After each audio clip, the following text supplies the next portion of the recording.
কেমন গর্জন দিতে দেখেছি এটা জঙ্গলে গর্জন খতরনাক গর্জন গর্জন না টাকা আদা লম্বা আছে টাকা আদা বাচ্চা এইবার মানুষ ওই বউটা খাঁটি ওর দিকে টার্গেট নিচ্ছে যা হ্যাঁ এই হচ্ছে কে জানতো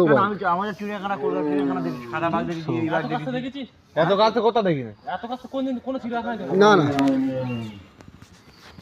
তাতে আমার মল পাঠাবে পেটে কিচ্ছু নেই মারা খাওয়া দাওয়া না ঠিক মতো খাওয়া হয় না খাওয়া না গুড়িবার একটু খেয়ে নেবে 2 মিনিট বর্ষা করে নিবি বডিটা একটা ওরা বাচ্চারা কোনটা কিন্তু মাংস নি ওদের মাংস নি যা সিনা সামনে সিনার দিকে যা সামনে থেকে যা